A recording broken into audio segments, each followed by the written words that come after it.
Hey guys, welcome back. Today I'm outside and it is getting late, so I have a little flashlight over here to try and just give a little bit more light because I think we'll be out of luck in a few minutes. So I don't know, maybe I'll move that flashlight better. It's just I don't want it to be straight on my face because that's like blinding. So whatever.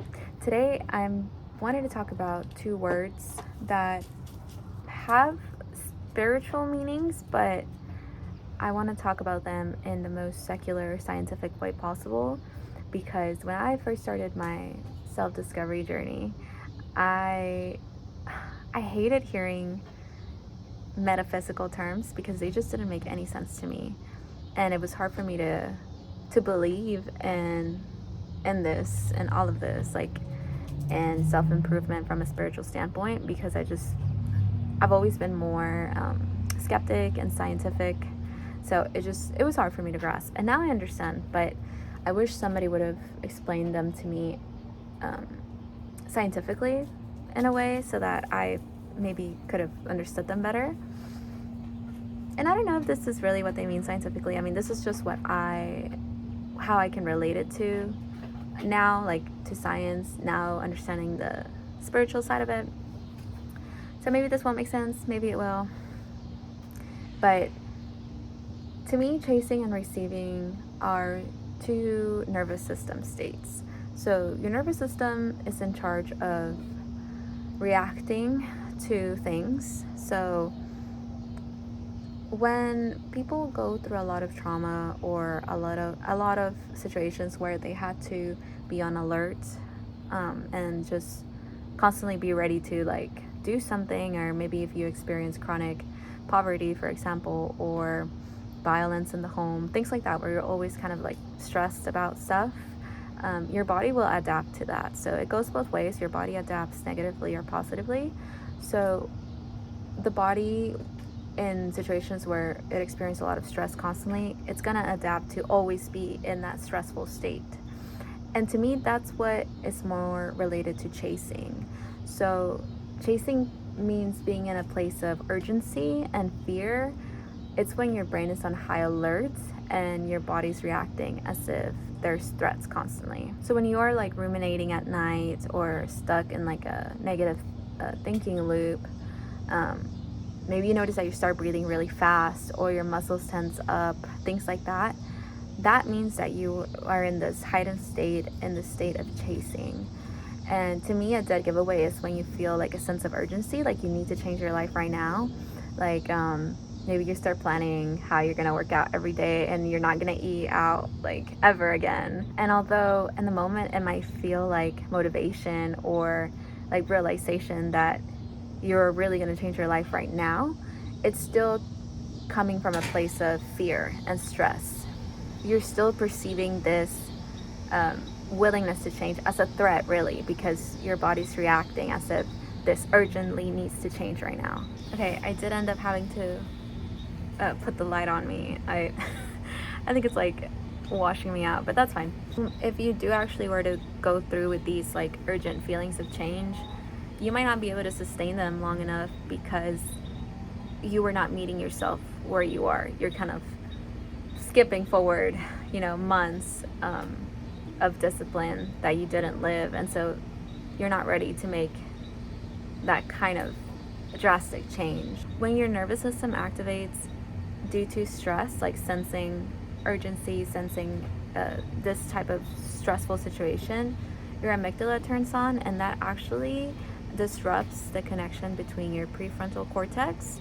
So the prefrontal cortex is the part of the brain that deals with like decision making or clear thinking, logical thinking.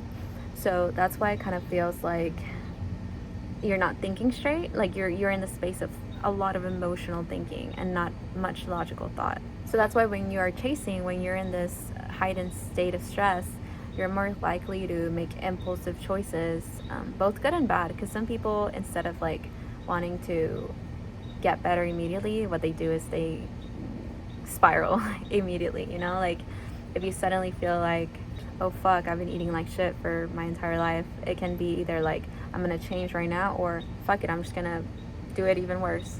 Because your brain starts prioritizing immediate solutions. So it doesn't think long term, it just thinks like right now, what can I do right now to make myself feel better? For example, for people that feel that way and they decide to just work out every day, for the next week, then they end up getting hurt, like physically, literally, because your body's not ready for that. And then that usually means that they stop working out and then the cycle starts all over again. But when you're receiving, you're working from a balanced nervous system.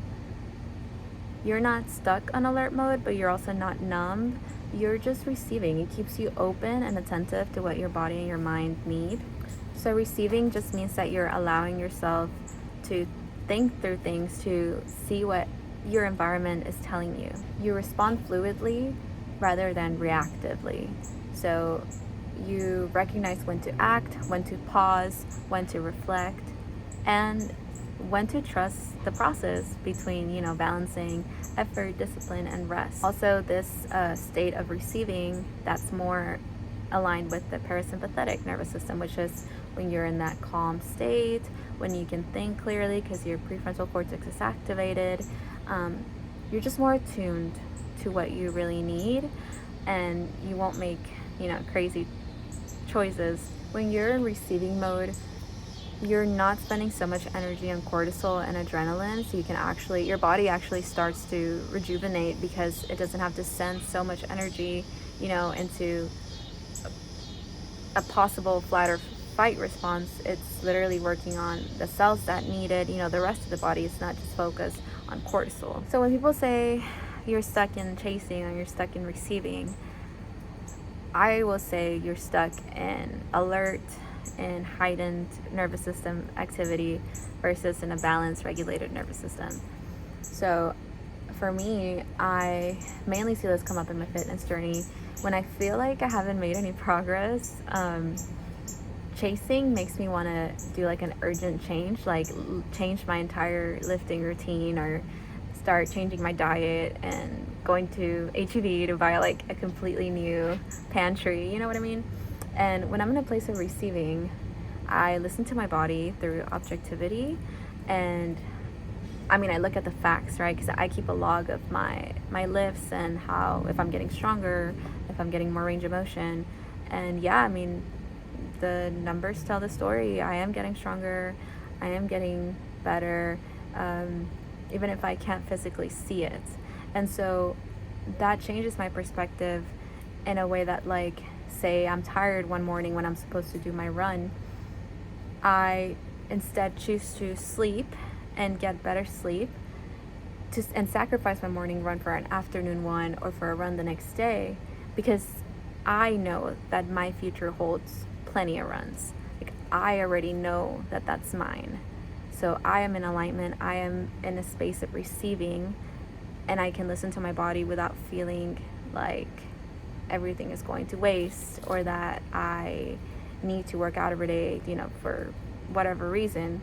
It's more like I already know what is in my future because I am it. I don't know if that makes sense, but I want to do it, so I will have it. It's more like I'm trusting myself. I know that I have this, in the bag in a way. Like, I don't need to keep chasing something because I already have it. I think it's just so important to develop awareness and understanding of how our body works, and especially with the mind. The mind is so powerful. There's so many ways to see that it's really that powerful. Placebo. On the opposite side of placebo, there's the nocebo effect, where if you think something will negatively affect you, it actually does, and it gives you negative symptoms. PTSD is a great example of how just thinking of something can actually cause visceral reactions in your body. Your mind is so powerful, and you can actually change your brain, like the structure of your brain, through thinking this way, like through focusing on your nervous system, so that you can actually listen and react appropriately to things without, being always in this stressed out state. And I think once you start recognizing what state you are in, it kind of guides you into what you need to do.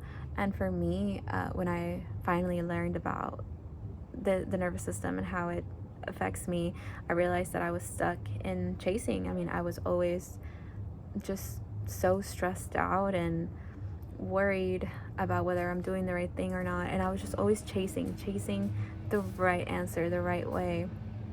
And there's no right way. It starts with just being calm in your own body to realize, like, really reflect on what will help you or what you really need to focus on. And when I started doing that, it just made me realize that I really needed to focus on resetting my nervous system and calming my body down. And so that's why I started doing yoga, mainly because, I mean, everywhere I read, everybody started suggesting somatic movements like yoga or meditation, mindfulness, anything like that. So I was like, man, okay, like, I'll give it a try. And it just completely changed my life. I understood that I wasn't crazy, because I feel like I always overreacted to things, and it wasn't that I was crazy or anything. It was just my nervous system was so used to reacting as if everything is a threat. And so I had to teach my body that I'm safe and that it's okay. I don't need to overreact. I don't need to overthink to protect myself. There's no need for that anymore. And I say somatic because when you're dealing with your nervous system, it's not a cognitive thing. It's a reaction that's so habitual to your body that it's unconscious. So you can't use cognitive like treatment or like cognitive thinking. Oh, it's the same word. But like, you can't use cognitive like skills to fight that, because no matter how much you know the truth logically that you're okay, like, your body's just not used to that. It's unconsciously stuck in this state of alertness and heightened stress and threats. So you need to literally calm it down. There might be a frog. He ate a frog the other day. I know frogs are toxic to dogs. We did wash his mouth, and he didn't really eat it. He just grabbed it, but he's fine. But yeah, the best way to calm an unconscious symptom, or like your nervous system that's unconscious, is through movement, because naturally your body reacts to that. It's always adapting to stimuli. So if you feed it stimuli that's going to force it to calm itself, that's the best way to do it. And I don't know, it's just, our body is so amazing and it adapts to everything. So even if you feel like there's something wrong with you and that you're always overreacting, there is hope. Your body can adapt back to a stable state of being. It's just a matter of patience and listening to your body and trying things that you never tried before, because obviously nothing changes if nothing changes. So that's how I see chasing versus receiving. And in a more spiritual way, when you're receiving, you'll start being receptive to the world around you and the universe, if you will. You'll be able to let expectations go because you trust that things will just come the way they're supposed to, and you'll just embrace what it is rather than what it should be, because there is no should. So yeah, it got really dark and I'm getting bit by mosquitoes, so I think it's time to head inside, and hopefully this made sense. So yeah, bye.